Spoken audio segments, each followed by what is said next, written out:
रात के घने अनंत आसमान को निहारते हुए क्या आपने कभी सोचा है कि इस विशाल ब्रह्मांड में क्या हम सचमुच अकेले हैं? इसी गहरे सन्नाटे और रहस्य के बीच कुछ लोग हमारे अपने ही इतिहास के सबसे महान चमत्कारों का श्रेय तारों से आए मेहमानों को देने लगते हैं। हमारे अतीत के इन रहस्यों को सुलझाने वाले आज के इस विश्लेषण में आपका स्वागत है। आज हम इतिहास की उन गहराइयों में उतरेंगे जहां वास्तविकता और विज्ञान कथा आपस में उलझ गए हैं। हम यह खोजेंगे कि सचमुच इन प्राचीन अजूबों के पीछे किसका हाथ था। अब ये एक ऐसा सनसनीखेज सवाल है ना, जिसने दशकों से दुनिया भर के लोगों को अपनी तरफ खींचा है। तारों से भरे एक अंधेरे ब्रह्मांड को देखते हुए ये कल्पना करना बहुत ही आकर्षक लगता है कि कोई बेहद उन्नत सभ्यता आसमान से उतरी और उसने हमारी मदद की। लेकिन ये कहानी इतनी लोकप्रिय क्यों है? असल में हमारा दिमाग स्वाभाविक रूप से जटिल और असंभव लगने वाली समस्याओं के लिए ना बहुत ही सरल और जादुई जवाब ढूंढता है। जब हम किसी ऐसी चीज को देखते हैं जिसे समझना थोड़ा मुश्किल हो, तो उसे जादू या एलियन तकनीक कह देना बहुत आसान लगता है। कहानी सुनने में तो बहुत रोमांचक है, लेकिन जरा सोचिए, क्या यह हमारे ही पूर्वजों की वास्तविक क्षमताओं पर सवाल नहीं उठाती? इस पूरी बहस के केंद्र में एक बहुत ही भ्रामक शब्द है, जिसे हम छद्म पुरातत्व या स्यूडो आर्कियोलॉजी कहते हैं। अब ये क्या है? सीधे शब्दों में कहें तो ये इतिहास की व्याख्या उन मनगढ़ंत तरीकों से करता है जिनका कोई वैज्ञानिक या तार्किक आधार होता ही नहीं है। ये उन चीज़ों को पूरी तरह से नज़रअंदाज कर देता है जिन्हें मुख्यधारा के विज्ञान ने दशकों की खुदाई और रिसर्च के बाद साबित किया है। इसके बजाय ये हमें ऐसी बनी बनाई सनसनीखेज कहानियां परोसता है जो किसी हॉलीवुड फिल्म की स्क्रिप्ट जैसी लगती हैं, लेकिन जमीनी सच्चाई से उनका कोई लेना देना नहीं होता। तो चलिए खोलते हैं अपनी पहली केस फाइल, मिस्र के पिरामिड। ये जांच हमें सीधे रेगिस्तान की सुनहरी रेत के बीच ले जाती है, जहां गीजा का महान पिरामिड आज भी एक विशालकाय प्रहरी की तरह खामोश खड़ा है। जरा इसकी विशालता का अंदाजा लगाइए। 23 लाख से अधिक पत्थर के ब्लॉक, जिनमें से कुछ का वजन 80 टन तक है, और इन्हें इतनी सटीकता से रखा गया है कि आज के इंजीनियर्स भी देखकर हैरान रह जाते हैं। बस इसी विस्मय को देखकर यह दावा किया जाता है कि प्राचीन मनुष्यों के पास तो ऐसी तकनीक थी ही नहीं। अक्सर ये कहा जाता है कि इन्हें इंसानों ने नहीं, बल्कि किसी पारलौकिक लेजर और एलियन गुरुत्वाकर्षण तकनीक से बनाया गया था। लेकिन ठहरिए, जब हम वास्तविक फॉरेंसिक साक्ष्यों को देखते हैं ना, तो सच्चाई किसी भी एलियन कहानी से कहीं ज्यादा हैरान करने वाली होती है। खुदाई में हमें तांबे की छेनी के साफ निशान मिलते हैं। अब आप सोचेंगे कि इतने भारी पत्थरों को रेत पर खींचा कैसे गया? यहाँ मिस्र वासियों ने कमाल की भौतिकी यानी फिजिक्स का इस्तेमाल किया। उन्होंने पत्थरों को भारी लकड़ी के स्लेज पर रखा और स्लेज के ठीक आगे की रेत पर पानी डालना शुरू कर दिया। इस एक छोटे से कदम ने रेत के घर्षण यानी फ्रिक्शन को सीधा आधा कर दिया। इसके अलावा विशाल रैंप्स का इस्तेमाल हुआ, और पिरामिडों का तारों के साथ वो जो सटीक अलाइनमेंट है, वो कोई एलियन चमत्कार नहीं, बल्कि सदियों के खगोलीय अवलोकन और उनके उन्नत गणित का सीधा परिणाम था। ये पूरी तरह से इंसानी दिमाग की उपज थी। अब आगे बढ़ते हैं अपनी दूसरी केस फाइल की तरफ, स्टोनहेंज।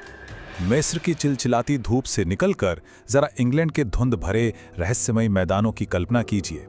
कोहरे से ढके एक सुनसान मैदान में अचानक आपको कई टन भारी एकाश्म पत्थर एक गोल घेरे में खड़े दिखाई देते हैं।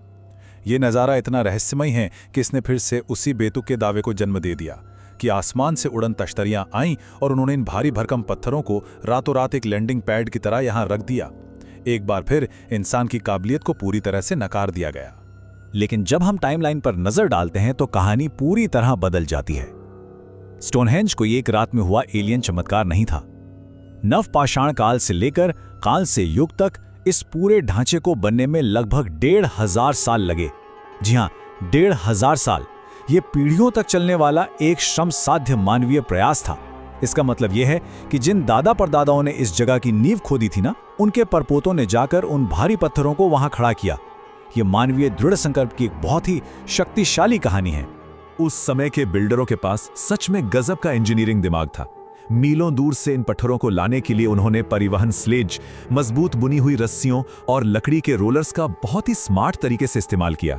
और सबसे दिलचस्प बात बताऊं, पत्थरों को आपस में फंसाने के लिए उन्होंने मॉर्टिस और टेनेंट तकनीक का इस्तेमाल किया, ठीक वैसे ही जैसे आज हम लेगो ब्लॉक्स को आपस में जोड़ते हैं।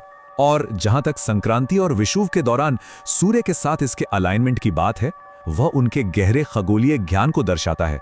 उन्होंने आसमान को बारीकी से पढ़ा और उसे अपने पत्थरों में उकेर दिया। हमारी तीसरी और आखिरी केस फाइल, ईस्टर द्वीप के मोआई। प्रशांत महासागर के सबसे एकांत हिस्से में बसा है रापा नुई, जिसे हम ईस्टर द्वीप भी कहते हैं।